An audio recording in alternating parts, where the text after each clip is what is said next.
Kasama natin yan ang 3rd District ng Manila Congressman at Chairperson ng House Committee on Good Government and Public Accountability at miyembro ng House Committee on Justice, Congressman Joel Chua, joining us on Zoom. Kong Joel, magandang umaga po. Peter at Rica sa programang Balita Patan.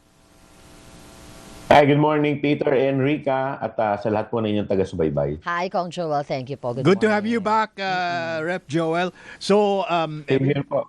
everybody's excited dahil sa mukhang finally, pagkatapos nung makabagbag damdaming mga pangyayari nung 2025, matutuloy na rin sa wakas itong pagdinig sa impeachment versus VP Sara.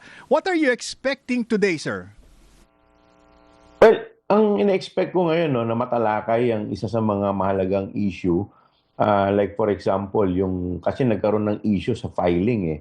Kung maalala ninyo, tingin ko isa rin to sa mga dahilan kung bakit yung pong mga author o yung mga complainant ng second impeachment ay nag-withdraw dahil nakita po nila medyo may issue po pagdating po sa filing.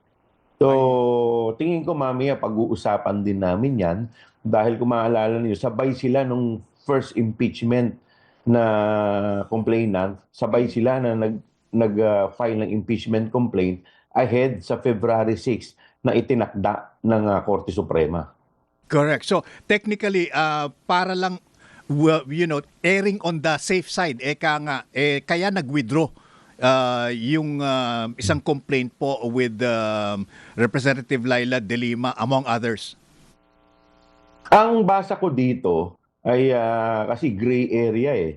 Kasi kung babasahin mo yung dalawang desisyon ng Korte Suprema, dun sa unang desisyon, expressly sinabi ng Korte Suprema na dapat hindi po pwedeng mag-file earlier than February 6. Opo. Kung maalala po ninyo, yung unang dalawang complaint, nag-file po sila ng February 2.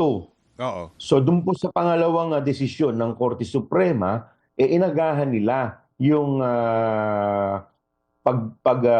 binago po nila yung definition ng session days, kaya naging maaga po, naging January 15. Okay. Pero kung titignan po natin, hindi naman nila sinabing expressly na nire-repeal nila yung February 6 na una nilang sinabi na hindi po pwede mag-file. Kaya medyo may gray area dito. So baka mamaya ito pa yung maging cause ng another technicality. So sa tingin ko, nakita rin po to nung mga complainant dito po sa second impeachment complaint.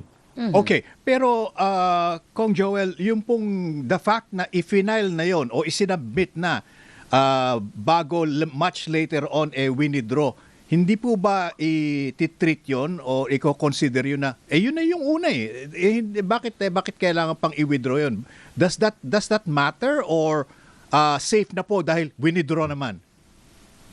Wala naman pong issue doon dahil ang pinag-uusapan naman dito, actually, mamaya, sa tingin ko, isa po ito sa mga bubuksan dahil marami rin mga nagtatanong dito. Dahil kung titignan po ninyo doon sa kaso ni Francisco, sinasabi dito, filing plus referral to the committee. Okay. So dalawang act po yan. So titignan. Dito po nga po, mamaya, makikita po natin para mas malinawan po yung mga kababayan natin. Siguro may mga magtatanong po dito. Dahil isa na rin yan sa mga pinag-uusapan. Yun. Pero maaari pa rin po ba mangyari, Kong Joel, kung kunyari may isa namang impeachment complaint filed after February 6 just to make sure that the technicality will not be applicable dito, no? Kung i-withdraw din po nung una yung kanilang complaint, meron pa ring matitira which is that filed after February 6. Tuloy pa rin po ang magiging usapin sa impeachment complaint. Definitely, dahil meron pa pong dalawa . Kung maalala po ninyo, may dalawa po. Isa po February 9, tapos yung isa naman po yung kailan lang, yung hinabol po bago po mag-filing bago po mag-February 23, I think. So ilan po yung pagmimitingan o didinggin ng komite mamaya po? Ilang complaints pa po yung natitira? 4 po yun . Kaya lang, ngayon po in-announce, parang winidraw yung isa. So hindi ko po alam kung yun ay bubuksan pa mamaya ni Chairwoman Luistro or ite-take note na lang po niya yung acts na ginawa po ng complainant ng second impeachment complaint. By way of a personal assessment po, Kong Joel, palagay ba ninyo sa pagkaka-withdraw nung isang complaint na yon, hindi kaya nabawasan yung kalidad nung complaint sa natitirang 3? Hindi naman po dahil kung titingnan po ninyo yung 4 halos magkakaparehas din naman po yung laman ng mga to. Siguro may mga ibang nadagdag lang kagaya nung affidavit ni Madriaga. So all in all naman nanggaling rin po to dun sa mga naging impeachment complaints or grounds nung nakaraang impeachment complaint. Hindi naman po ba aabutin ng buong araw ang pag-uusap dito sa natitirang 3 complaint? Well, expected ko na ngayong araw na to, ang titignan pa muna ay yung kung ito ay sufficient informed. Kagaya po ng ginawa namin sa impeachment complaint ni Pangulong Bongbong Marcos, kung saan yung unang araw, dun muna kami nagtalakay, yung sufficiency informed. And then after that, yung dalawang araw o yung susunod na araw, dun po tinalakay po namin yung sufficiency in substance. Dito, tingin ko medyo mas masalimuot na po to dahil mas sa substance na po ang pag-uusapan dito.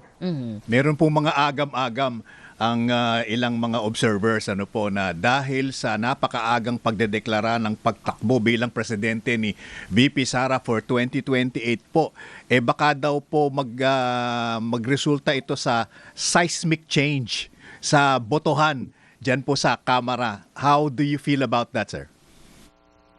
Well, sa ngayon, hindi mo naman sila masisisi dahil unang-una, bago na yung maraming mga nabago sa mga miyembro ng Kamara at pangalawa, titingnan din natin sa 2028 ay presidential election na.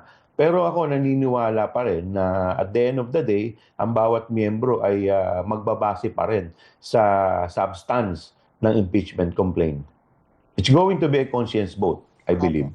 Opo. Wala naman po tayo nakikita na magiging aberya dito sa ating magiging pag-uusap ngayon. Di ba na lang po doon sa pagtalakay, doon sa withdrawal ng second? Wala naman po. Tuloy-tuloy lamang po to. At in siguro 5 minutes, magsisimula na po kami. Oo. Ayun na yung Pinaalala cue. na tayo. Kailangan na natin magpasalamat kay Kong Joel. Maraming salamat for taking time sa amin, kahit po may Salamat po, gagawin Kong kayo. Joel. Thank you. Ay, mabuhay po kayo at maraming salamat din po. Opo, thank you po. Ayan. Tawagan ka namin ulit, Kong. So, kami naman kahit nasatel yung hint. Nakakagets. Salamat po. Good morning. Thank you. Si Representative Joel Chua, Manila 3rd District at Chairperson ng House Committee on Good Government and Public Accountability, member ng House Committee on Justice. Ayan, abangan po ninyo ha. Oo.